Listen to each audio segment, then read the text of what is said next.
Hai, Assalamualaikum warahmatullahi wabarakatuh. Alhamdulillahirrahmanirrahim. Wassalatu wassalamu ala asyrafil anbiya wal mursalin wa ala alihi wa sahbihi ajma'in. Alhamdulillah. Alhamdulillah bertemu kita lagi pada akhir Ramadan seperti yang dijanjikan. Hari ini kita akan live berkongsi ilmu bersama julung kalinya dengan tetamu jemputan istimewa iaitu pakar motivasi Malaysia iaitu Datuk Muhammad Fazilah Kamsah. Okey, jadi siapa yang sedang menonton boleh Assalamualaikum sedikit, share dulu dahulu sesi live ini, biarkan perkongsian ilmu ni dapat ditonton oleh semua dan seterusnya dapat merentas dunia, orang kata. Okey, tidak ada halangan lagi untuk merentas dunia. Okey, saya Assalamualaikum sedikit untuk kita tengok bunyi sama ada sounds okey ataupun tidak. Waalaikumsalam. Okey. Bagi memberkati majlis kita pada petang yang mulia ini, okey, marilah kita membuka majlis kita dengan ummul kitab Al-Fatihah. A'udzubillahi minasyaitonirrajim. Bismillahirrahmanirrahim. Alhamdulillahirabbil alamin. Arrahmanirrahim. Maliki yaumiddin. Iyyaka na'budu wa iyyaka nasta'in. Ihdinas siratal mustaqim. Siratal ladzina an'amta 'alaihim ghairil maghdubi 'alaihim waladdallin. Amin. Alhamdulillah. Okey, jadi sounds okey ke? Jangan tinggalkan ataupun jangan orang kata makan seorang. Jangan tahu seorang je ilmu ni. Kongsikan pada yang lain. Mana tahu antara sebab ni akan jadi asbab anda dan kita semua dapat syurga Allah nanti. Jangan makan seorang. Okay, esok nak raya ni kongsikan. Kita nak jadikan ini bulan Ramadan ataupun bulan Ramadan yang terakhir kita berada dalam krisis rumah tangga. Kita nak jadikan esok waktu kemenangan kita antara tiga. Menang untuk menghadapi krisis rumah tangga, menang dalam kita menyahut seruan bulan Ramadan. Yang ketiga, menang kita perangi COVID-19. Kita nak macam tu. Jadi jangan makan seorang, kongsi-kongsikan perkongsian ilmu kita. Bukan saja-saja saya sajikan, kita bukan saja-saja saya jemput pakar motivasi Malaysia ni, tak lain tak bukan untuk menjadikan followers saya semua celik minda syar'i, insyaAllah. Okey, jadi kurang daripada 1 minit lagi kita akan menjemput tetamu jemputan kita yang telah pun berada secara langsung dengan kita, insyaAllah. Teruskan bersama saya.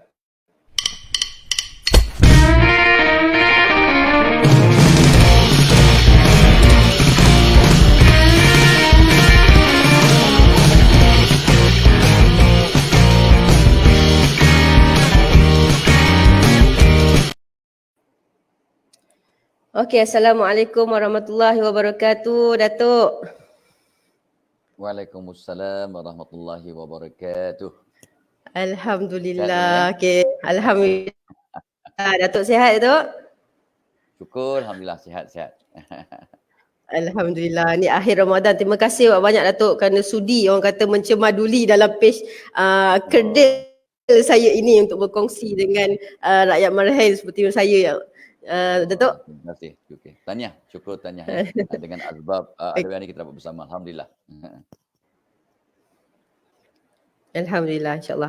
Datuk, saya rasa macam Datuk macam bergegar sedikit line. Line macam bergegar. Macam tak berapa clear sedikit. Tak berapa clear sangat. Apa yang dia cakap ni? Line tak berapa clear, cuba check. Dia pakai kita mana-mana. Cuba kalau pakai ni.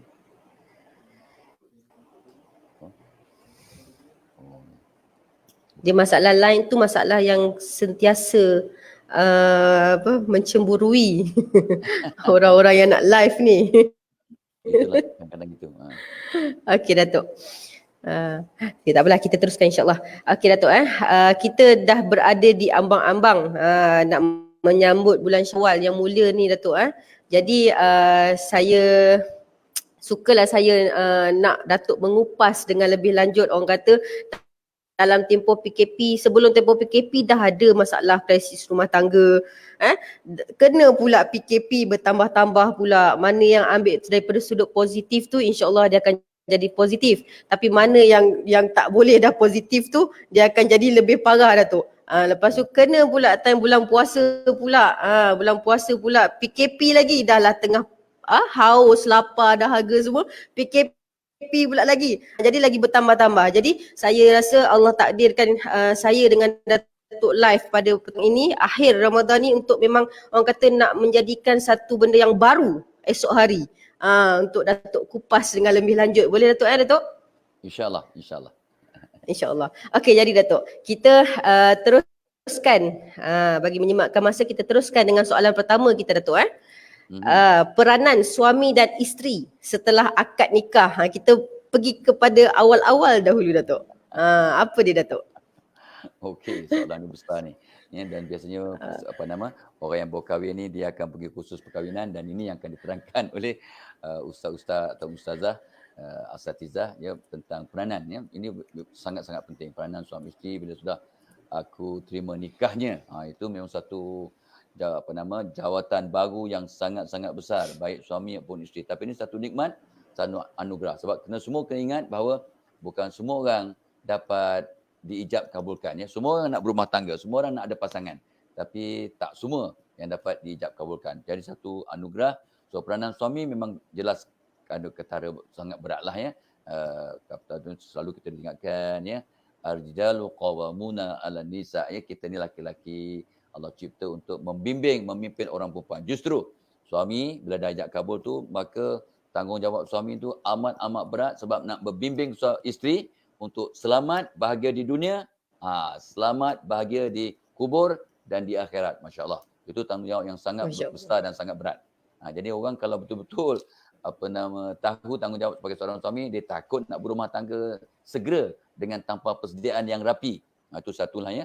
Jadi of course selalu dipesan oleh semua orang, bila suami dia dah jadi suami tu, dia bertanggungjawab untuk menyediakan semua keperluan asas. All the basic things kena disediakan oleh suami. Tak bolehlah ya, nak rumahnya, makan, minum, pakaian, itu semua tak payah sebut. So benda yang asas, tapi memang itulah yang sangat penting. Tapi suami yang berwibawa, suami yang soleh, dia akan jadi seorang pemimpin, jadi seorang imam, jadi seorang kawan rapat, jadi seorang kekasih kepada isterinya. Ini beberapa peranan yang dimainkan serentak ya, tanpa kata tu ada sebarang elawan ataupun pencen, tapi dia kena buat dengan istiqamah lah ya. Jadi dan satu lagi perkara yang kena dijalankan oleh seorang suami, dia kena jadi qudwah hasanah ya. Dia sebab kadang kita cakap ya, laki-laki by nature memang mulutnya kat hati. Jadi banyak disimpan kat hati. Patut disebut kat mulut, tapi dia simpan kat hati cuma sikit saja yang dia serlahkan, dia paparkan, dihujahkan, dan mengharap pasangannya dapat memahami dia dengan sedikit maklumat yang dituturkan. Sebenarnya satu dunia buat kajian bahawa kota seorang lelaki dari segi verbal dan juga simbol-simbol sekitar 7,000 hingga 10,000 sehari. Wanita sekitar 30,000. Jadi 3 kali ganda dia punya kota kata-kata dan simbol dalam komunikasi. Jadi itu menunjukkan bahawa Allah memang dah buat manusia lelaki ni, dia banyak menyimpan dalam. Ya, mulutnya kat hati kata para ulama. Jadi itu kita kena faham. Dan tapi orang perempuan Allah bagi kehebatan. Ya, dia dapat membaca niat suami dengan gerak batinnya yang sangat-sangat kuat. Jadi orang perempuan jangan risau sangat, walaupun you tak kenal sangat suami, ada yang bercinta selepas nikah, tapi masih ada gerak batin yang dapat memberikan anda sumber yang sangat kuat untuk memahami pasangan dengan cara yang luar biasa. Ya, so suami kena jadi qudwah hasanah, contoh teladan, kena jadi adiwira, kena jadi hero, membela isterinya no matter what dalam hal-hal yang wajar dibela ya. Dan yang paling penting ini dia, seorang suami kena mendidik, menegur, menasihati dengan cara yang paling hikmah agar isterinya ya, dan orang perempuan ni sangat-sangat sensitif. Suami boleh tegur isteri, saya tahu, tapi cara menegur itu menyebabkan kebanyakan isteri memang kecewa, sedih, hiba ataupun tangkap rajuk lah ya. Peranan isteri, saya pernah diuji oleh seorang ulama, guru saya, masa tengah gunting rambut. Muhammad Fadilah, Apakah peranan seorang isteri selepas akad nikah? Di tengah-tengah gunting rambut ni, Ustaz, kita ni hamba. Betul? Kita ni khalifah. Jadi kalau seorang isteri, dia kena memberi khidmat yang terbaik kepada suaminya. Memberi khidmat yang terbaik kepada suaminya dalam semua perkara yang harus dan wajar dan syariah komplain. Dia kata, aywa, betul. Isteri juga kena jadi qurratu ayun, penyejuk mata pada suaminya. Tepat. Ya. Isteri kena melahirkan zuriat seramai mungkin. Oh, dia ketawa. Betul. Itu memang tanggungjawab seorang isteri. Melahirkan. So, Adabiah kena bersedia untuk melahirkan dalam 10-15 orang lah. Ya. Dia kena satu. Itu bagi contoh je. Lebih tak apa. Ya. Melahirkan zuriat. Lebih tak apa. Lepas tu, dan melahirkan zuriat, isteri atau sebenarnya guru pertama dan utama adalah umi. Jadi isteri kena mendidik, of course suami bertanggungjawab overall ya. So isteri lah kena menjadi mendidik yang sangat setia, yang sangat rapat dengan anak-anak, mendidik zuriat. Saya berhenti kat situ. Ustaz kata, takkan cukup di situ. Itu yang saya faham Ustaz. Kata one more. Apa dia? Seorang isteri juga menjadi da'i dalam rumah tangganya untuk mendidik anak-anak, mendidik suami dengan cara yang lemah lembut, dan kalau mampu mendidiklah orang di sekitar. Ni yang Adabiah buat sekarang ni, mendidik masyarakat, mendidik you punya sahabat-sahabat, you punya kata tu FB Live punya friends ya, dan mungkin you punya pelanggan untuk memahami apa yang sebenarnya tentang kehidupan. Tapi ini secara ringkaslah ya, apa peranan suami dan isteri selepas akad nikah. Okey, baik. Bukan sikit-sikit peranan tu. Dia rangkum semua seisi dunia orang kata. Nak hidup sebenarnya dia rangkum semua, sebab itulah orang kata biarlah itu yang satu sampailah ke akhirnya. Betul. Sampai jannah. Okey, baik. Terus sampai jannah insya-Allah. Okey, seterusnya Datuk. Apa yang perlu dijadikan asas dalam kebahagiaan rumah tangga ni tadi? Yalah, kita kena ingat ya, sebab apa asasnya pun kena, asas yang pertama satu ya. Kalau rumah tangga itu dibentuk atas dasar iman, takwa ya, maka insya-Allah dia punya foundation amat kukuh. So kena ya cari pasangan yang tak kisahlah apa you nak ya. Macam sahabat saya ditanya oleh maknya, sebab dia dah umur, masa tu umur dia baru 30 laki-laki. So tanya mak dia, kahwinlah apa lambat sangat. Kata mak, pilihlah mak cakapkan biar cantik asalkan kaya, asalkan muslimah. Dia kata biar cantik tak apa, saya tak kisah. Cantik-cantiklah dia kata. Ya, dan asas, tapi itulah disebut jadi seorang muslimah. Artinya kena based on takwa. Bila kita memilih pasangan based on takwa, ya, artinya rumah tangga kita atas foundation yang sangat cantik. Satu. Ya, yang keduanya kita kena cari yang itulah dia. Ramai orang kadang terlepas pandang sekufu. Sekufu ni bukannya kita pilih kasih, kita pakai, tapi sekufu ni bila masa kita aman damai, tak kisah dia punya level, dia punya derajat ni tak ada isu. Tapi bila berkonflik, ni peguam Rabatul Adwiyah ni memang sangat familiar lah ya. Kalau bergaduh, berkonflik, maka isu sekufu ini jadi sangat-sangat kritikal. Baru kita nampak dia punya hikmah ataupun kehebatan kenapa Nabi suruh kita mencari yang sekufu. Ya, bukannya kita pilih kasih, bukan kita nak discriminate, bukan. Tapi bila dalam keadaan yang berkonflik, maka ini akan jadi satu perkara yang sangat penting dalam mengendalikan dan melangsungkan kita punya kelangsungan rumah tangga yang hebat cemerlang. Okey, itu satu perkara dah ya. Dan of course, satu lagi asas yang sangat-sangat penting untuk kita ni membentuk kebahagiaan rumah tangga ialah kena bersyukur yang kita ada pasangan. Ingat satu hakikat yang guru saya pesan kat saya. Dia ni orang Kristian, orang Yahudi sebenarnya, tapi dia kata kat saya tahun 84, ya, Muhammad, you will not find a wrong mate, but oftentimes you become a wrong mate. Jadi dia pesan kat saya, Muhammad, kamu tak akan berjumpa pasangan yang silap, tapi acap kali kamu akan menjadi pasangan yang silap. Maksud dia ialah bila Allah jodohkan kita dengan seorang pasangan, ya, maka Allah tahu itu yang terbaik untuk kita. Kalau kita bersyukur, persoalannya ramai kita tak bersyukur. Sampai Allah kata wa qalilun min ibadiy syakur. Amat sedikit orang bersyukur. Bila kita bersyukur, Allah tambah nikmat. So kalau kita bersyukur, ada pasangan, dan syukur itu ada dia punya action plan. Bukan syukur cakap saja, ada dia punya rangka tindakan. Bila kita bersyukur dan buat rangka tindakan, rumah tangga kita akan bahagia. Antara rangka tindakan orang bersyukur, suami dia tafahum.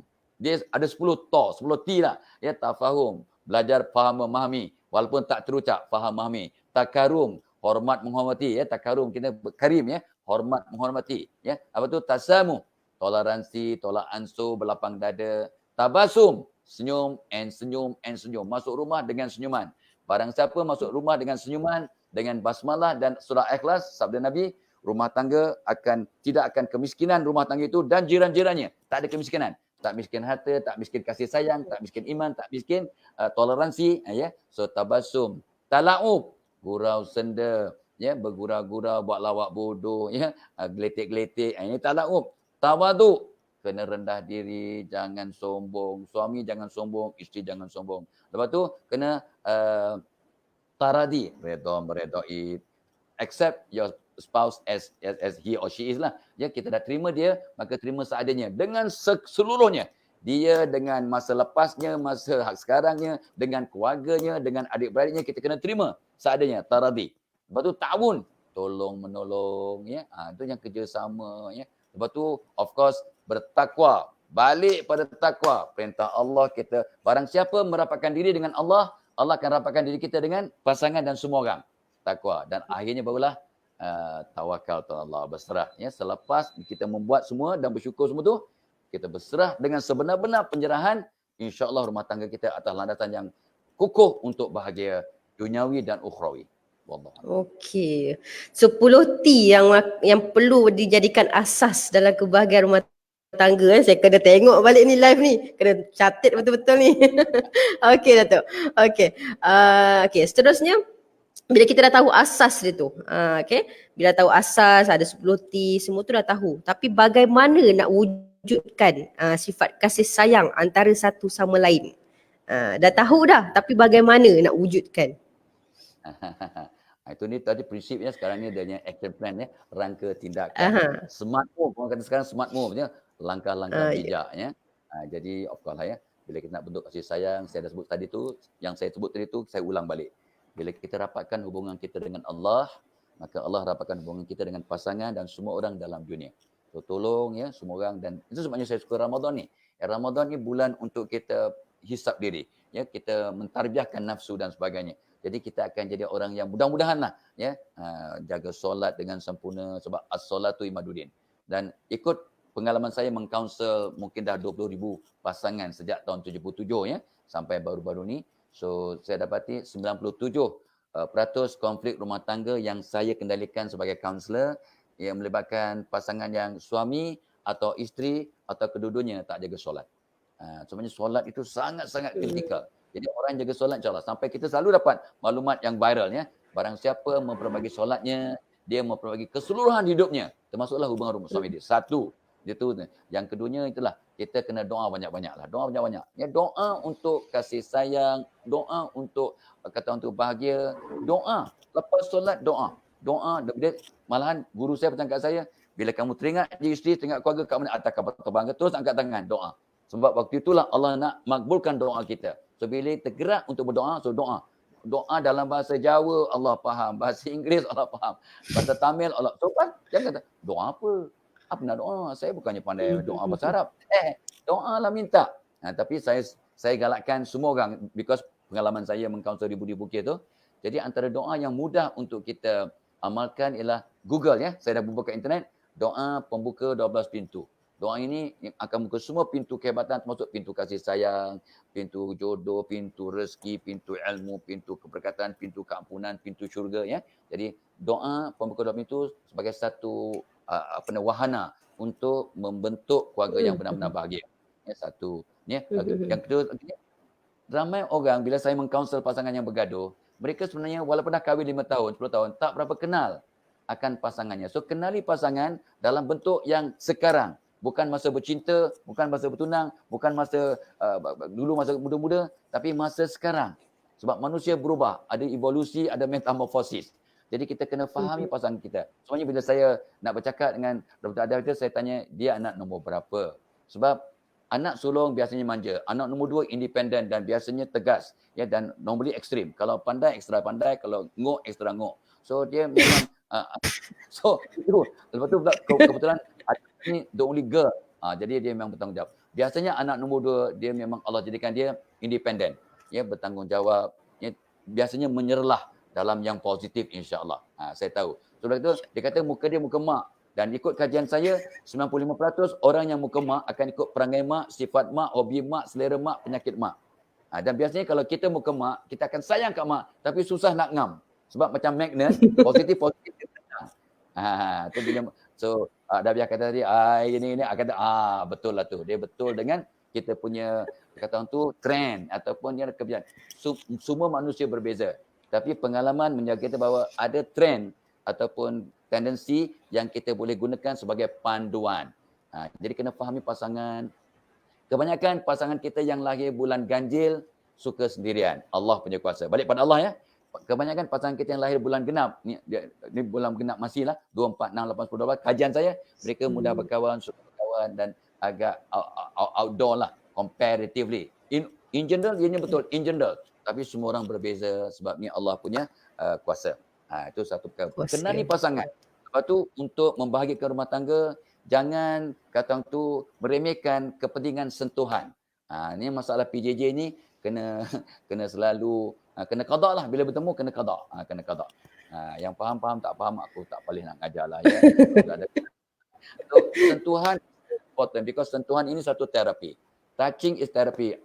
Apatah lagi antara suami isteri. Ya, rupanya ikut kajian, sentuhan ini di samping terapi, sentuhan juga akan mengeluarkan oksitosin. Rasa cinta, rasa yakin, rasa confident, ya, rasa disayangi, sentuhan ya. Sangat supaya kita peluk anak-anak, anak akan jadi confident, yakin dan mudah-mudahan seimbang. So sentuhan very important ya.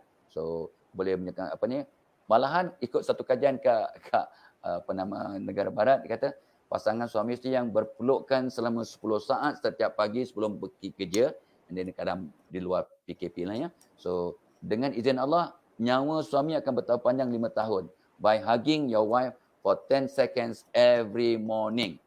Ni dengan izin Allah. Semua Allah punya kuasa. Sebab immunity ya, badan kita akan meningkat. Lepas tu stabilkan nervous system ya, up to lebih caring, macam-macam ya. Dan satu lagi, rahsia untuk kasih sayang yang berkekalan sampai jannah ya, ambil berat, caring. Always show your caringness dan cari momen-momen yang kata tu merangsang kasih sayang. Ya, ini kadang-kadang kita terlepas pandang ya. Bentuk kenangan manis lah. Gambar-gambar masa bertunang, masa nikah, masa travelling, masa kalau yang sudah berumah tangga, masa dapat cahaya mata. Gambar-gambar ni, bila tengok gambar-gambar menerima cahaya mata, you azankan, ya, you pegang kucup dahi isteri masa dapat cahaya mata, bagi hadiah. Ada kawan saya, dia ada 5 orang cahaya mata. Suami dia memang orang hebat. Ya, setiap seorang cahaya mata diberikan satu cincin berlian yang harganya dalam 10,000 ke atas. Jadi dia 5 orang anak, 5 bentuk cincin. So Adawiyah kena minta lah ya. Okay. Hadiah. So very bentuk mana? Kena belajar untuk husnuzon.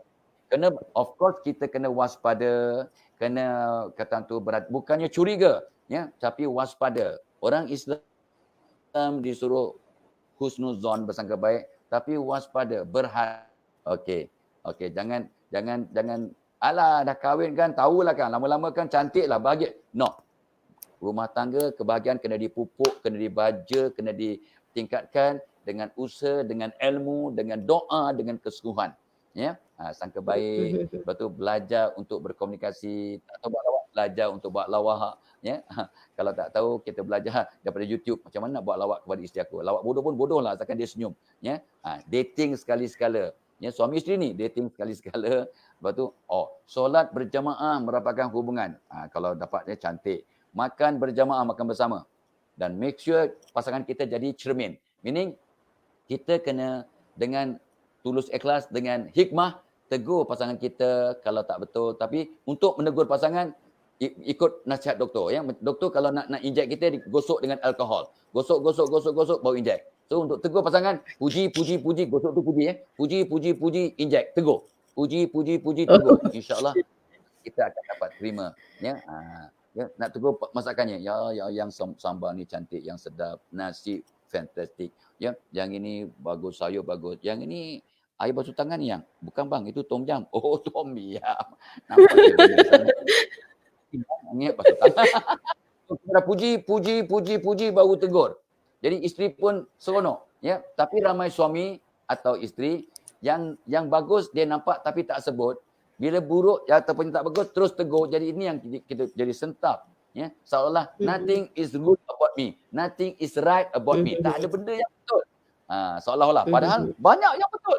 So masa nak menegur, sebabnya ketika dalam rumah tangga mana ada sentiasa harmoni, dia ada hujan sekali-sekala, ada ribut sekali-sekala, itu semua untuk ketikkan hubungan suami isteri. Ya, kalau suami isteri yang tak pernah gaduh, dia ibarat malam tak lap, sihat tak pernah sakit. Jadi kena gaduh, bukan mesti gaduh dengan sengaja. Gaduh itu sebenarnya Allah nak jadikan kita lebih memahami melalui dia kecil hati sebab aku kita tahu apa sebab dia marah. Jadi kita tak akan ulang lagi perkara-perkara yang dibenci. Ini kena kita belajar. It takes time, tapi kalau nak ambil shortcut, ya, belajar daripada adik-adik isteri, daripada mak bapak mertua, apa sifat ataupun the pros and cons ataupun the green button and red button. Green button yang buat dia happy, red button yang buat dia down atau buat dia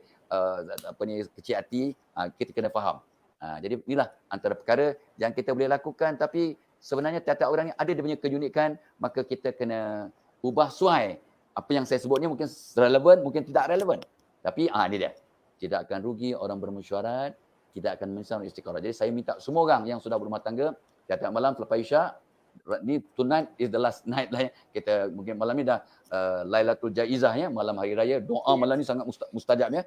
Doa malam ni makbul. Selepas kita bertakbir, malam ni lepas maghrib kita berdoa dan kita tutup tiap-tiap hari dengan solat taubat istighfar. Tiap-tiap malam solat taubat istighfar asas untuk kehebatan rumah tangga. Dan lepas tu kalau boleh istikharah. Sebab bila kita istikharah tiap-tiap malam, Allah akan bagi ilham bagaimana nak selesaikan masalah rumah tangga, masalah kerja, masalah hubungan dengan jiran, masalah dalam kehidupan kita, akan Allah berikan ilham. Bila kita solat taubat, istighfar, solat istikharah tiap-tiap malam sebagai satu rutin, wow, kita punya seluruh hidup akan didapat kata orang divine guidance, divine intervention will come to us insya-Allah dengan senjata yang saya sebut tadi sebagai asbab. Wallahu a'lam. Okey, malam ni masih ada Datuk masih ada ruang peluang yang Allah adakan untuk kita semua untuk berdoa, Datuk Okey, baik. Seterusnya Datuk, kita bila dah ada action tu, dah ada action, dah ada movement semua tu, jadi soalan seterusnya, adakah menjadi tanggungjawab suami seorang sahaja mencari rezeki untuk keluarga? Yang ini banyak sangat aduan yang kita terima. Kalau saya tanya pada ulama-ulama, ustaz-ustaz, saya ni orang sains, saya ni orang sains yang belajar pure sains, yang belajar psikologi. Saya tak pernah belajar agama secara formal. So tiap-tiap kali saya jumpa ustaz, guru-guru saya akan tanya dan tanya, termasuk soalan-soalan beginilah, ya. So mencari nafkah ni, rezeki ni tanggungjawab siapa sebenarnya ustaz? Dan semua menjawab dengan serentak dengan satu jawapan, iaitu tanggungjawab untuk cari rezeki ialah suami. Habis isteri cuma harus membantu dalam keadaan-keadaan tertentu. So sebenarnya isteri, kalau suami dah memang mampu, suami gaji tak banyak lah, suami gaji 50,000 sebulan, ya. So memang okey lah. Jadi artinya isteri tak payah bekerja lah, ya. Tak payah bekerja sebab suami pun dah bagi untuk keperluan kehidupan mungkin 10,000. Untuk nafkah 5,000. Gaji isteri pun kalau kerja paling-paling pun katalah kerja biasa mungkin dapat 5,000. Tapi suami dah bagi 10,000, contoh. Maka tak perlu isteri bekerja, ya. Walaupun dia ada degree, ada masters, ya. Itu kata ulama, ya, bukan kata Fazila Kamsah. Kita kena sabar dulu, jangan terus tangkap apa punya motivator yang orang dah educated tak suruh bagi kerja, apa punya cerita. Soalan tadi ialah peranan siapakah mencari rezeki untuk nafkah keluarga, ya. Kalau ikut hukum kita ialah maka suami seorang yang bertanggungjawab sepenuhnya untuk mencari rezeki. So sebenarnya seorang isteri tidak ada dalam dia punya terms of reference ataupun list tugasan sebagai mencari rezeki, bekerja. Tak ada. Tak ada dalam senarai tugas seorang isteri kena mencari rezeki ataupun bekerja. Tidak ada. Tapi kalau nak bekerja, ada keharusan dengan syarat keizinan suami dan dengan niat yang betul. Bukan niat nak beli kereta, bukan niat nak, tapi nak membantu nafkah keluarga suami isteri atau keluarga belah bertua. Yang mungkin katalah semua anaknya anak perempuan. Ya, semua anaknya anak perempuan ya. Si mertua kita tu. So anak perempuan ni pun kenalah tolong mak bapaknya. Jadi kalau nak tolong macam mana? Nak harapkan gaji suami? Cukup-cukup aja. So isteri kena minta izin untuk bekerja, untuk menampung keluarga, tolong-tolong bayar dan untuk membantu mak ayah yang mungkin perlukan bantuan. So kalau suami yang soleh, dia akan mengizinkan. Suami yang soleh, dia akan faham. Kecuali suami yang soleh ni pula memang jutawan dan tak ada kisahlah, tak ada masalah. Jadi itu yang kita kena ingat. So memang fitrahnya sunatullah, ya, maka suami yang kena mencari nafkah untuk keluarganya, ya, sebab fitrahnya isteri terima nafkah dari suami. Itu fitrahnya. Isteri terima nafkah dari suami, tapi maaf, ramai suami di zaman sekarang ni atas sebab desakan hidup, ramai suami memang tak mampu nak bagi nafkah kepada isterinya. Yang dimampu ialah bagi belanja harian, belanja. Ramai orang confuse. Belanja harian ke pasar untuk itu bukan nafkah kepada isteri. Nafkah mean sejumlah wang, ya, over and above yang kita bagi untuk kegunaan harian tu untuk isteri pakai untuk personal, untuk dia punya make up. Make up pun beli bukannya tu untuk dia simpan, untuk dia enjoy lah, untuk hak dia. Itu nafkah untuk seorang isteri yang sangat dijaga oleh agama kita. Ya, Allah. Memang orang memang kebanyakan memang confused. Dah makan minum peti ais penuh, tempat tinggal itu dah nafkah katanya. Tak nafkah lagi apa? Sebab dia itu. Goblok dia marah. Goblok dia marah. Dia jahil. Dia jahil. Ya, betul. Ini yang kita perlu ketengahkan benda ni, Datuk. Okey, baik, Datuk. Seterusnya, ini peranan suami untuk mencari rezeki. Seterusnya, bagaimana jika isteri turut mencari rezeki? Adakah wajib ataupun sebaliknya, Datuk?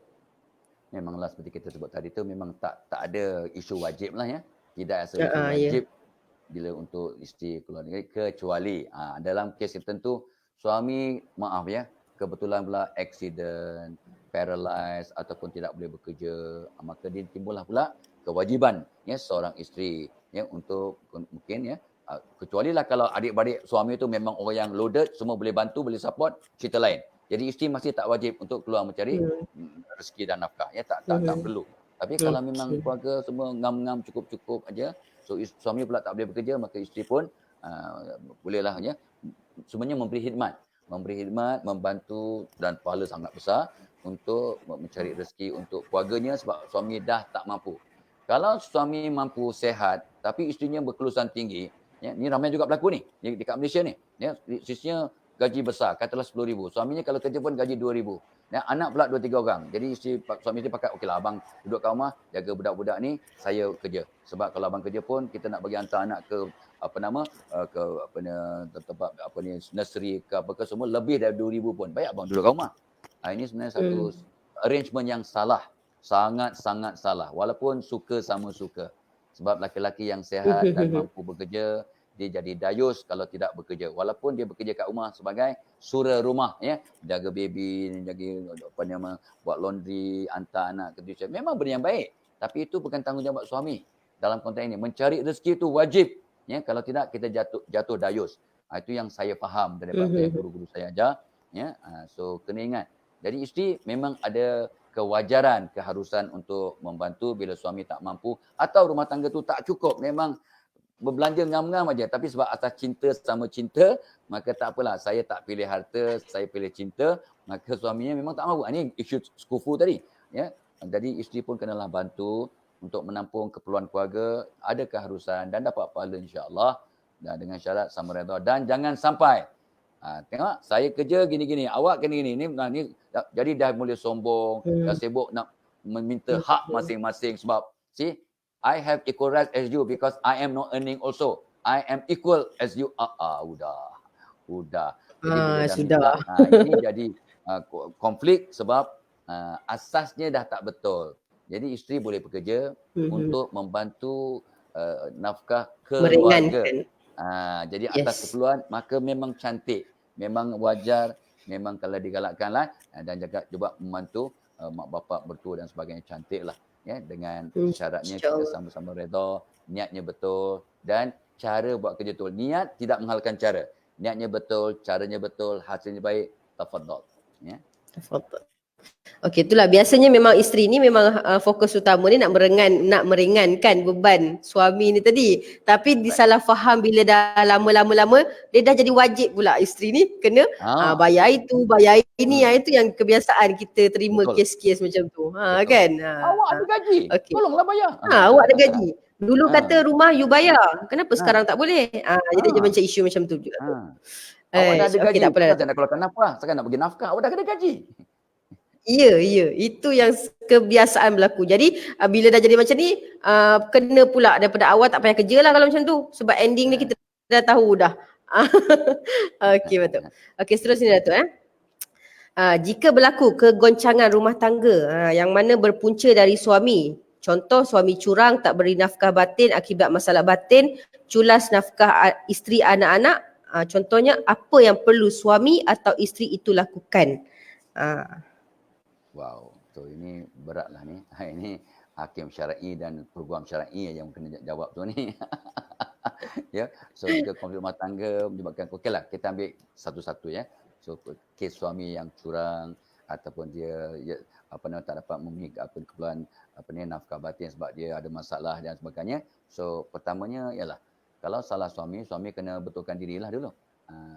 So sebabnya dalam kita menghadapi satu konflik atau masalah, saya kalau mengkaunselor orang, saya akan pastikan yang setiap pasangan itu, ahli itu, suami atau isteri menerima hakikat mereka ada masalah. Mereka buat silap, mereka tidak maksum, so dia kena berubah. Tak kisahlah, ini siapa, isteri ke, apakah, datuk ke, datin ke, tak kisah, Tan Sri, Puan Sri, so mereka kena berubah dahulu dan terima hakikat, I have a problem, I make mistake, so I got to change. Jadi jangan sibuk menyalahkan orang lain, ya, sebab bila menyalahkan orang lain tidak selesai masalah. Jadi kalau isu curang tu memang salah awak lah. Salah awak. Ya? Tak kisahlah apa punya tapi curang is wrong. Is memang berdosa. Maka you kena segera stop, bertaubat ataupun kata tu berpisah lah. Ya? Sebab saya selalu bercakap pada orang yang berkonflik, pasangan berkonflik. Paling kurang kita ada 3 alternatif. 3 alternatif apapun masalah yang kita hadapi. Pertama, tak buat apa-apa dan sengsara. Ramai orang buat begitu. Menderita, diam, sengsara, ya, dingin, ya. Rumah tangga macam kubur lah, ya. So tak buat apa dan sengsara. Yang keduanya, berpisah dengan cara baik, ya, agar especially kalau ada anak, demi untuk anak-anak berpisah tapi cara baik, tidak bergaduh, sebab kalau berpisah cara yang konfliktual yang sangat bergaduh, berpatah arang, anak-anak akan sengsara. Bukan saja suami dan isteri sengsara, dua-dua pihak keluarga sengsara, maka anak-anak yang paling sengsara. Itu sebabnya bila seorang suami yang melafazkan talak saja bergegar arasy Allah sebab Allah amat murka walaupun benda itu harus, ya. Sangat-sangat murka Allah. Allah tak suka betul orang yang bercerai-berai. Sebab meruntuhkan masjid, sebab banyak pihak yang akan sengsara, terutamanya anak-anak. So pertama tak buat apa-apa, sengsara. Keduanya berpisah dengan cara baik. Ketiganya ini dia. Overhaul diri kita. Overhaul diri kita sebab kita ni banyak silap. We must overhaul diri kita, baik pulih dengan cara yang menyeluruh. Ya, so kalau suami tadi curang, dia bertaubat, taubatan nasuha, dia insaf, betulkan diri and all the rangkaian aktivitas yang berkaitan dengan taubatan nasuha. Kalau dia ada masalah lemah tenaga batin, sebenarnya ED, erectile dysfunction ED ni, saya yakin dengan penyataan yang Allah kata, aku turunkan penyakit, aku turunkan bersamanya ubat atau solusi. So semua penyakit ada ubat. Cuma kita kadang malu, tak cari sungguh-sungguh ataupun belum jodoh dengan ubat yang kita jumpa. Dah cari dah. Allah punya planning kata kamu kena pergi kepada 10 tabib, 10 doktor, 10 pakar. Ya, kamu akan dapat ubat pada penyakit awak ni. Iaitu kata lemah tenaga batin. Ya, rupanya dia berhenti kat nombor 9. Aku dah jawab. Dah banyak dah pakar dah, berapa ribu dah. Dia berhenti kat nombor 9. Ini maka tak dapat ubatnya. Sebab saya yakin semua penyakit ada ubat. Dan saya dapati banyak kes konflik rumah tangga termasuk curang, termasuk lemah tenaga batin ni, di antara kelemahan diri, sikap yang jahat, memang tabiat tak baik, ada miangnya, tak solat, and all those fakta-fakta menyebabkan dia terjebak dengan maksiat dan kecurangan dan sebagainya. Banyak ada satu lagi fakta yang ramai tak boleh dibuktikan dalam mahkamah pun, iaitu masalah paranormalnya. Adawiyah pun tahu, ya, kadang-kadang masalah sihir ni tak boleh dibuktikan. dalam mahkamah. Tapi saya difahamkan ada juga yang boleh diterima sebagai satu asbab untuk berpisah dan sebagainya. So ni gangguan. So saya sebagai kaunselor, sebagai orang yang faham psikologi dan mengkaunsel, tiap kali saya mengkaunsel orang, kadang saya kena check dulu. Dia ni masalah psikologi ke, masalah emosi ke, masalah skizofrenia ke, atau masalah gangguan paranormal. Kadang baru saya berhadapan dengan kaunselir tu, biasanya wanita, dia pandang saya pandang dia, tiba-tiba dia, aku benci engkau. Udah saya kata, muka macam Zul Arifin dia boleh benci tu, apa jadi? Mesti ada masalah. Nah, awak pun mengata saya, ya, jangan mengata saya. So nampak sangat dia ada gangguan, ya, ada gangguan paranormal. So sebenarnya saya tahun 85 sampai 95, selepas saya dapat PhD dalam bidang kaunseling, ada bidang psikologi, saya terus belajar rawatan Islam selama 10 tahun untuk dapat memahami dan insya-Allah lah sikit-sikit kita membantu mengkaunsel dengan cara yang komprehensif, ya, masalah emosi, psikologi, ya, kena masalah sosial, masalah kejiwaan dan juga masalah paranormal. So bila kita gabung jalan, rupanya ada masalah ED, erectile dysfunction, tak boleh kata orang tu lemah tenaga batin, bukan masalah fisiologi, masalah paranormal, ya. Bila dirawat, masya-Allah selesai masalah. So artinya kalaulah suami ada masalah curang sebagainya ini, dia kena mengaku dia salah, ya, cari jalan untuk membetulkan diri, cari orang tengah kalau perlu, tapi yang penting dia rawat semua masalah-masalah dia dan arti masalah. So yang pertama kita tak buat apa-apa, keduanya kita berpisah, ketiganya overhaul diri dengan cara komprehensif dengan menerima hakikat we have problems, we have issues that need to be addressed. Ya, so kita memang ada kelemahan-kelemahan yang patut diatasi. Itu cara asas untuk menangani masalah konflik dalam rumah tangga. Jangan asyik menyalahkan pasangan. Ya, satu hari saya dapat kes di mana suami isteri ni memang hebatlah, ya. Suaminya pendapatannya bukan sebagai sebarang suami, tak normal lah. Pendapatannya sebulan ialah 120k. 120,000 ya, 120,000 ringgit gajinya. Luar biasa sebulan. Isterinya tak banyaklah gaji, 40,000 je, ya, sebulan, ya. So mereka bergaduh pasal apa? Pasal isu, ya, lah, kahwin 3 tahun ada seorang cahaya mata, ya. Saya kata, last year I give you a Ferrari for your birthday. Ferrari. Saya pun ada 5 Ferrari masa tu, ya. Saya beli kat kedai minyak, ya. Saya beli 6 Ferrari, ya. So saya pun tak kalah dengan tu. Saya cuma dengar, dia 1, aku ada 6 pada muka dia, ya. So gaduh. Dia gaduh pun dalam bahasa Inggeris. Dia cakap perfect English. Siap baik saya belajar mungkin sikit-sikit, ya. So tengok suami dia I think IQ dalam 140 kot. Very brilliant. Isteri pun 130 punya IQ. Ya, Mensa Group ni memang hebat. Saya dengar selepas tengah jam kata, you ni datang kemari nak tunjuk cara bergaduh ke nak cari jalan untuk berdamai? Sorry doktor. Sorry. We come here to find solution. Okay. So, I dah baca perangai masing-masing. Saya kata, beginilah. Tuan, bos. Yeah, 120,000 punya orang saya panggil bos. Bos, your wife doesn't care about your Ferrari. Your wife doesn't care about your Rolex watch, about 20,000 for your birthday. She needs your time. She needs your time. She lack attention from you. That's why this issue. Saya sebenarnya dah baca sikit-sikit, tengok dan saya membuat andaian. Lepas tu suami dia pun terbeliak kata, honey, is the good doctor right? Nasib baiklah orang perempuan jawab, yes, honey, the doctor is exactly right. Dia datang 2 kereta nak bergaduh, nak bercerai sebenarnya. If the Dr. Fazilah said, I patut cerai you, I cerai you today. Come main. 120,000 punya gaji. Jadi orang yang gaji besar ni kadang ego. Tak semua. Ada yang ego, yang sombong, yang ingat money is everything. Money can buy everything, even happiness and love. Which is wrong. So saya kata, no, money cannot buy so many things in life.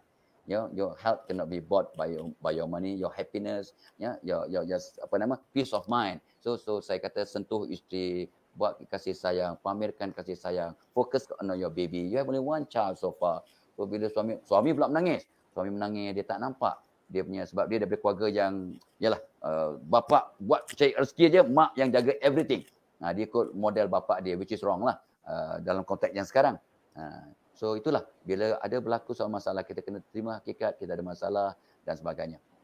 So itulah isunya. Sama jugalah kalau ada masalah tu, isteri pula, ini your next question ya. Isteri pula kalau isteri curang. Kalau isteri curang, itu kita lain. Kalau isteri curang tu cerita lain. Sebab kalau suami curang okey kita boleh bagi maaf. Kalau isteri curang tak boleh pula. Nanti dulu. Ya, sebab different situasi. Laki-laki dan perempuan ni sama hebat tapi tak serupa. Dan ada sedikit hak laki-laki di atas wanita. Ya Allah lebihkan sikit laki-laki atas sebab rijalul qawwamuna 'alan nisa tadi. Laki-laki Allah cipta untuk membimbing, memimpin, menjaga, mengawal, mengasihi akan wanita sebenarnya. Jadi kena faham tanggungjawab ya. Laki-laki dan perempuan memang sama tapi tak serupa. Tapi ada masanya wanita jauh lebih hebat. Kita kena dulukan mak kita 3 kali ganda dari bapa kita. Ya, syurga laki-laki di bawah tapak kaki ibu bukan tapak kaki ayah. So orang perempuan jangan kata oh tak adil. Saya akan mengatakan oh tak adil lah. Mak kena 3 kali ganda baru bapa kesian. Jadi jangan argue dengan emosi, kita kena argue dengan ilmu, dengan kefahaman, dengan kata orang tu toleransi. Bila kita faham maka kita akan dapat menyelesaikan semua masalah. Tapi jangan lupa ya. Saya bila ingat balik kisah-kisah tentang rumah tangga ni, saya teringat bila Hasan Basri tengah mengajar anak muridnya, salah seorang yang datang bertanya, "Wahai Hasan Basri, aku sudah berumah tangga, aku selalu bergaduh dengan isteri aku, suami isteri. Bergaduh je. Apa patut aku buat?" Jadi Hasan Basri kata, solat taubat setiap malam, istighfar banyak-banyak, rumah tangga kamu akan aman damai. Ya, so bila dah semua balik ya, anak murid tanya, "Tuan guru, tadi macam-macam soalan yang ditanya, macam-macam soalan, termasuklah masalah rumah tangga yang berkonflik, bergaduh sampai nak bercerai-berai. Ya, Tuan guru tadi jawab, solat taubat, istighfar, solat taubat, istighfar. Tak ada cara lain ke nak selesaikan masalah konflik rumah tangga. Cuba kamu baca surah Nur ayat 10." Kata Hasan Basri kepada anak muridnya. Jadi anak murid tengok, ya, maksudnya ialah ya, seandainya Allah itu bukan pengampun dan pemaaf, dan seandainya Allah tidak memberi keampunan kepada hamba-Nya, maka Allah akan berikan kesulitan atau ujian demi ujian kepada hamba itu. Jadi rupanya bila kita tak diampunkan dosa kita, Allah akan bagi ujian, mihnah, musibah. Wa ma asabakum min musibah fabima kasabat aidikum. Dan apabila Allah berikan kita musibah ataupun masalah, termasuk konflik rumah tangga, disebabkan oleh dosa kita yang lepas. Jadi dengan solat taubat, istighfar, hati jadi bersih. Bila hati bersih, Allah turunkan hidayah. Bila hati bersih, doa kita makbul. Hati bersih menarik kasih sayang daripada semua orang di sekitar kita. So, our heart is like a magnet. Jadi jawapan Hasan Basri ni sangat luar biasa. Walaupun nampak simple. Simple aja. Curang pun solat taubat dengan istighfar. Ini pun masalah duit tak cukup pun solat taubat. Yes, sebenarnya betul. Barang siapa solat taubat tak malam, badan sehat, pintu rezeki terbuka, ya. Orang sayang, ya. Muka cantik, ya, badan sehat, dan all the aura, your aura become fantastic because of solat taubat, istighfar. So semua saya awal-awal saya sebut, jom kita mulai malam ni kalau belum buat. Dah buat teruskan tapi jangan sombong. Ramai orang dah buat kata, alah apa berdasarkan saya cakap aku dah buat dah. Jangan sombong. Ya, sebab bila kita sombong saja maka segala amalan kita jadi kosong. Ya, jadi riak, ya. Jadi kita malam ni kita berazam, malam ni ialah Lailatul Jaizah, ya, malam hari raya, doa kita makbul, kita berdoa supaya lekat kata malam kita solat taubat, istighfar minimal 100 kali, maafkan semua orang, kan kalau boleh bermaaf-maafan suami isteri every night until jannah. Tiap-tiap malam bermaaf-maafan, bukan tunggu pagi raya. Tak ada sunnahnya pagi raya kita bermaaf-maafan, tak ada, ya, kita bermaaf-maafan every day, every time buat kesilapan. Ya, dan kita mesti bertemu hari raya bukannya maaf zahir batin. Taqabbalallahu minna wa minkum. Itu yang Nabi ajar. Itu kadang-kadang kita terlepas pandang, dan bila kita terlepas pandang dan kita ikut adat, maka we have so many problem, termasuklah konflik rumah tangga sampai terikut, argument pun tak betul sebab kita ikut adat, ikut biasa, maka akhirnya kita rumah tangga yang Rabbul Adawiyah tadi nak cuba selamatkan akhirnya gagal sebab itulah gagal dalam dia jahil, dia sombong. Ini jadi bodoh sombong. Maka akhirnya terpaksalah berpisah. Pasangan yang sepatutnya jadi bahagia sebab Allah tak pernah buat silap bila menjodohkan kita dengan pasangan kita. Okey, Allah tak pernah silap Okey, betul. Baik Datuk. Okey, soalan yang kedua terakhir insya-Allah. Okey, adakah wajar melibatkan pihak ketiga dalam proses pembaik pulih keadaan? Ini tadi suami isteri dah ada masalah, selain daripada solat taubat dengan istighfar banyak-banyak, kita nak libatkan dengan pihak ketiga. Adakah wajar dimasukkan ataupun dilibatkan Datuk pada pandangan Datuk? Yalah, terima kasih. This is a good question lah, sebab bila suami isteri telah bergaduh, berkonflik, mereka telah heart to heart talk, mereka telah repair diri, overhaul diri, mereka telah balik ke asal, ya, cuba betulkan diri masing-masing dengan solat taubat, istighfar dan patuh perintah Allah. Tapi masih belum resolve, masih bengkak lagi hati, masih tak puas hati for some reason, maka memang wajar kita ambil orang tengah, orang ketiga, ya, hakam, orang yang tengah yang dipercayai, yang ada kemampuan, kebolehan untuk mendamaikan. Bukan sebarang orang. Kadang-kadang isteri ada masalah cerita kat kawannya. Itu berdosa tu.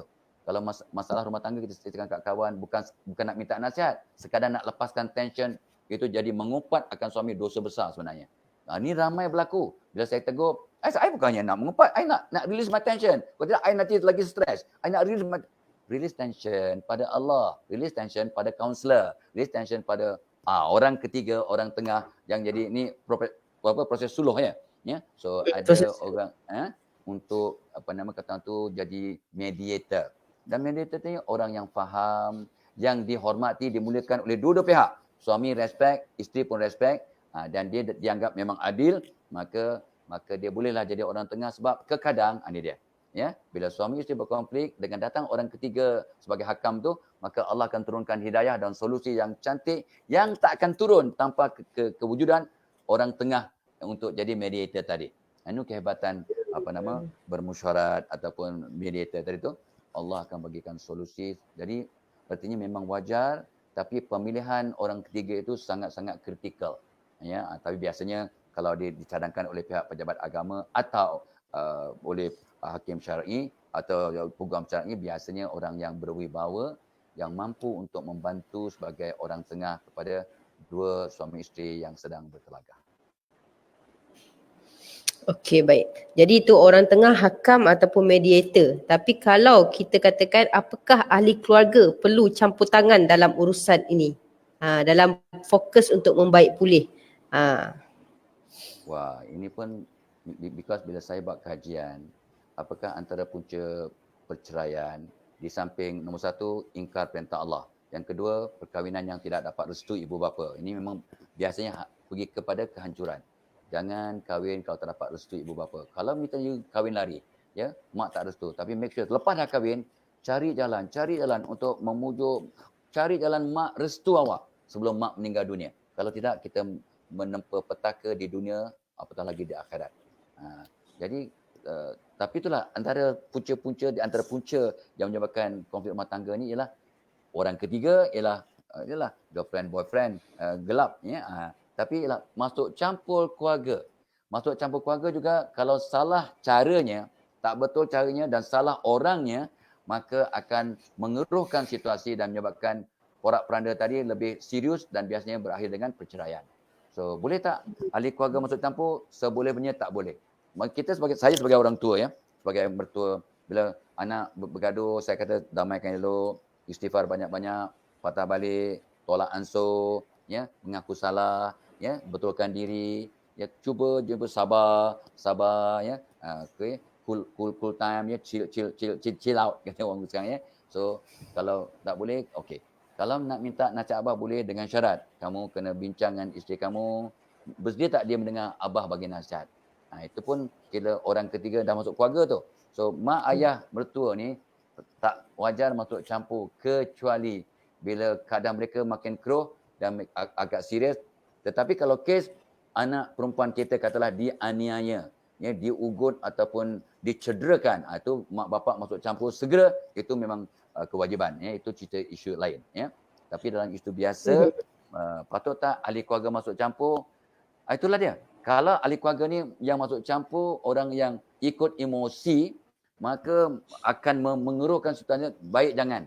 Ini biasanya dia ikut emosi. Dia tak tahu ujung pangkal dengan satu pihak saja, dia one side of the story, dia tak ada proses tabayun, maka dia terus bagikan pandangan dan dia hancur, ya, isu itu. Tapi kalau yang menjadi ahli keluarga yang nak masuk campur ni, maaflah, mungkin dia ustaz, ustazah yang faham, yang rasional, yang tahu hukum, ada nas-nas yang yang dia gunakan untuk mendamaikan. Ya, dia macam si hakam juga tadi, tapi dia daripada ahli keluarga. Tapi ahli keluarga ni kalau boleh tak masuk campur sebab takut bias, ada biasnya. Ya, itu yang kita takut. Sebab kita akan support, ialah saudara kita. No matter what, our family is right. Itu yang kadang-kadang menyebabkan kemasukan ahli keluarga dalam konflik menyebabkan bertambah parah, kecuali orang-orang yang memang berwibawa, yang adil, yang boleh kata membantu, mungkin ada keharusan untuk ahli keluarga masuk campur. Wallahualam. Baik. Wallahualam. Okey, baik. Jadi dalam orang yang paling terdekat dalam ahli keluarga ni sebaiknya kita merujuk kepada ibu bapa dan ibu bapa mertua. Betul tak, Datuk? Betul. Itu paling sebab saya pun ada membaca dalam ramai-ramai ahli keluarga, ibu bapa mertua ataupun ibu bapa kandung ni sendiri tidak akan ingin melihat anak-anak ni tadi hancur. Betul tak, Datuk? Betul. Dan Okey, biasanya baik. pengalaman saya lah, mak ayah ni, ya, kalau mak ayah yang rasional, dia tidak akan menyebelahi anaknya. Dia malah lebih defensif menyebelahi menantunya. Sebab dia kenal anak dia ni. Dia kenal anak dia ni bukannya betul sangat, bukannya perfect, mana ada orang yang maksum. So dia tahu anak dia pun ada temper dia, ada temperamental dia, ada emosi dia. Jadi mak ayah ni betul kata Abdul Adawiyah tadi, memang kita mak ayah ni, niat kita insya-Allah kebanyakan mak ayah dan mertua dia nak mendamaikan kedua orang anak kita ni. Dia tidak ada vested interest, dia nak yang terbaik. Jadi dan lagi pun doa orang tua ni barakah. Orang tua ni kewujudan mereka pun dah bawa barakat, kita pandang muka mak ayah kita pun dapat pahala. So kewujudan mereka dalam situasi untuk mendamaikan akan membawa keberkatan dengan syarat itulah kita tidak menggunakan emosi semata-mata, tapi kita rasional ya. Kita balik pada asal untuk mendamaikan, jangan sampai masjid yang telah terbina jadi runtuh. Okey, baik, Datuk. Okey, soalan yang terakhir, Datuk. Okey. Okey, insya-Allah. Jadi kita terus kepada soalan terakhir. Bila kita dah tahu asas-asas dia, 10T kita dah tahu cara dia bagaimana, pihak-pihak semua. Jadi bagaimana cara menghadapi ujian dan dugaan dalam rumah tangga untuk kekal bahagia sekiranya jodoh masih ada ataupun langkah terakhir jika jodoh telah tiada. Itulah dia. So itu sebabnya saya selalu pesan kat diri saya, kat anak-anak saya, kepada semua orang lah yang nak minta nasihat. Kita ni ada masalah sebab kata guru saya lah, your current problem is because of the current you. Masalah yang awak hadapi sekarang sebab awak yang sekarang, hati awak yang sekarang, otak pemikiran yang sekarang, sikap yang sekarang, tindak tanduk yang sekarang dan amalan-amalan yang sekarang. Itu sebabnya awak ada masalah. So you cannot solve the problem with the same effort that create the problem in the first place. You tak akan dapat menyelesaikan masalah dengan sumber-sumber yang ada sekarang yang menyebabkan masalah itu wujud. Sebab hati, kita ada masalah sebab hati kita tak bersih. Tapi kita nak selesaikan dengan hati kita yang masih tak bersih. So jadi artinya kalau kita menghadapi masalah, maka pertama-tamanya kita kena, saya sebut tadi, overhaul diri. Saya sebut cara umum overhaul diri. Caranya ialah cucikan hati kita, bersihkan hati kita jadi orang baru. Yang tadi dah, solat taubat, istighfar, baca Quran, sedekah. Sedekah adalah satu terapi yang sangat-sangat luar biasa untuk selesaikan semua penyakit termasuk konflik dalam rumah tangga. Lepas tu kita kena betulkan cara berfikir. Husnuzon, betulkan kita punya kepala. Betulkan kepala kita bahawa ini kenang balik masa berjumpa. Kenangkan balik kenapa you syok gila kat wanita atau lelaki-lelaki ni in the first place dulu. Jadi kenang balik, kita betulkan kepala kita balik. Lepas tu betulkan sikap-sikap kita yang tak betul, kita yang narsisistik. Aku saja betul, orang lain semua salah. Aku sebagai suami memang in charge. Aku mesti betul, dia wajib dengar cakap aku. Ini kadang ramai suami yang narsisistik. Dia saja betul, orang lain semua salah. Ini masalah kejiwaan. Yang menyebabkan ramai isteri sangat sengsara, sangat memendam rasa dan akhirnya lebih rela untuk berpisah daripada sambung meneruskan hubungan rumah tangga yang tidak membawa kebahagiaan sebab mereka sengsara sebab suaminya narsisistik. Ini kena betulkan untuk overhaul diri, itu satu. Yang keduanya yang saya nampak bila ada konflik macam ini, saya terkenang satu doa yang Nabi ajar. Bila seorang sahabat tu berkonflik, ada masalah, tertekan, stres, kehilangan, derita, kecewa, dia kata bacalah doa, tak salah saya hadis Muslim, inna lillahi wa inna ilaihi rajiun, dari Allah kita datang, dari Allah kita kembalikan. Allahumma jurni fi musibati wa akhlif li khairan minha. Ya Allah, aku redha dengan musibah ini, beri aku pahala atas redha ini dan gantikan musibah ini dengan situasi yang lebih baik. Ya, kalau nak Google di bawah doa ketika ditimpa musibah, doa ini akan keluar. Ya, inna lillahi wa inna rajiun. Allahumma jurni fi musibati wa ahli al minha. So kata guru saya masa itu ialah Allahyarham Ustaz Harun Din. Dia kata barang siapa yang tertekan, bergaduh, konflik sampai nak bercerai-berai, baca doa ini dengan ikhlas selepas solat taubat, selepas tu solat hajat, istikharah, baca doa ini dengan sungguh hati, ya, innalillah Allahumma jurni fi musibati wa akhlil khairan minha, banyak-banyak, kesannya kepala kita akan tenang, hati kita lapang dan doa kita akan makbul. Doa kita ialah, wahai Allah, kalau aku masih ada jodoh dengan isteri aku ni, kau permudahkanlah kami untuk berdamai, ya Allah. Kau kenyahkan, cemarkan semua dengan halangan dan mehnah yang muka, ya Allah. Tak andai aku sudah tidak ada jodoh dengan pasanganku ini, kau jadikan kami supaya dapat berpisah dengan cara yang aman, damai dan dapat redha Kau, ya Allah. So kita buka, open up our doa. Ya, mudah-mudahan maka apapun ujian yang kita terima, kita dah bagi kata orang tu open close lah, ya. Allah, kalau benda ni baik, kau damaikan. Kau mudahkan, ya Allah. Kami berdamai, kami dapat melupakan, kami dapat merawat emosi kami. Tapi seandainya, kalaulah jodoh kami ni, kalau kami bersama makin banyak masalah, kau pisahkan kami dengan cara yang baik, ya Allah. Cara yang damai, demi anak-anak kalau ada anak, demi keluarga kami supaya tidak berpecah belah. Sebab barang siapa yang memutuskan silaturahmi, tak akan cium bau syurga. Jadi atas asas itu, kita kalau nak berpisah pun, biarlah berpisah dengan cara yang aman, damai, untuk dapat kita menjamin keselamatan di dunia, keselamatan di akhirat, insyaAllah. InsyaAllah. Okey Datuk. Hey, terjawab sudah. Saya berharap topik yang dah pun Datuk kupaskan, kalau ikutkan sejam tak cukup Datuk. Dia macam kita nak je dengar. Kita sentiasa nak kena dengar benda-benda yang baik ni Datuk. Kan, untuk kita refresh diri.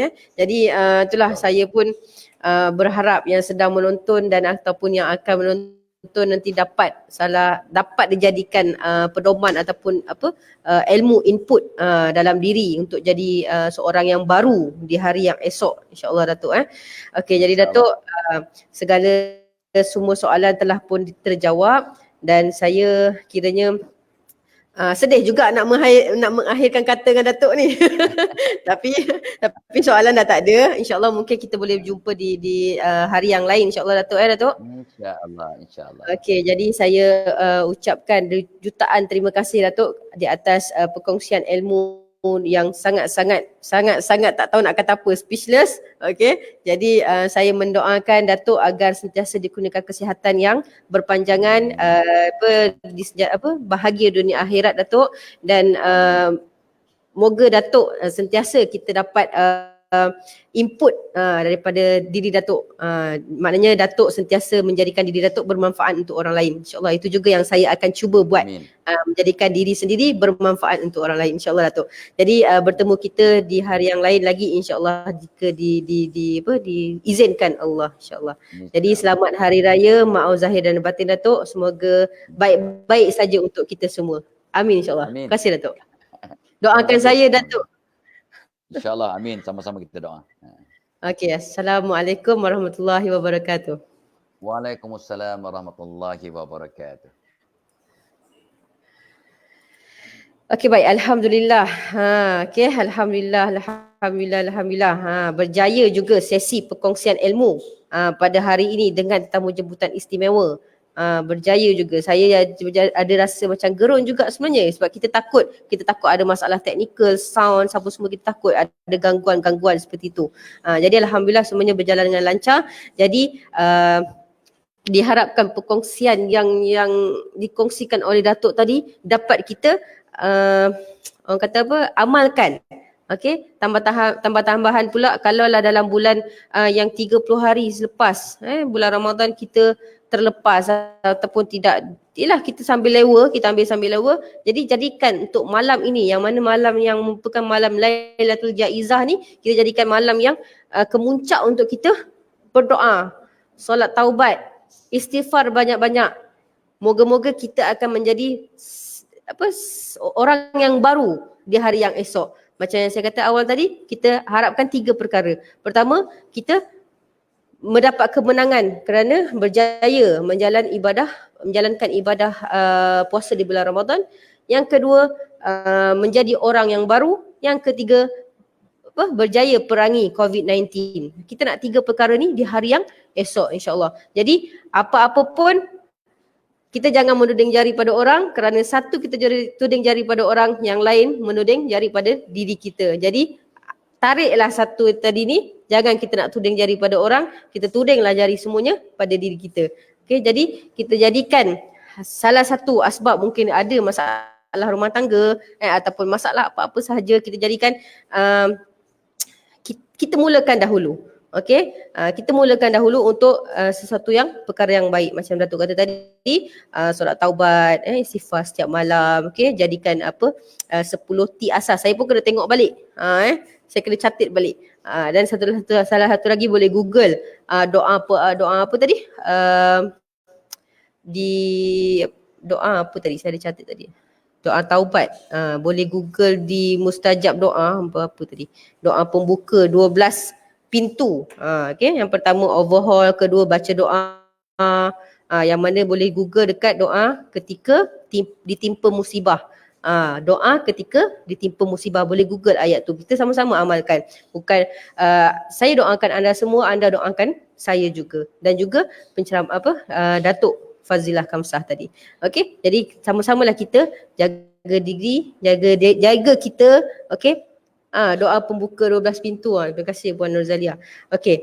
Jadi saya alhamdulillah sangat-sangat alhamdulillah berjaya juga slot petang ini. Alhamdulillah Allah takdirkan satu hari sebelum raya. Untuk apa? Untuk kita menjadi orang yang baru esok. Itu antara dia, insya-Allah kita sama-sama doakan. Jadi di kesempatan yang diberikan Allah ini, saya mengucapkan selamat menyambut hari raya Aidilfitri di musim PKP ni tadi. Stay safe, stay at home, walaupun dibenarkan untuk ziarah yang mana tak lebih 20 orang, tapi saya cadangkan untuk kita menghapuskan COVID-19 ni dengan kadar segera. Tak payahlah, duduk je lah rumah.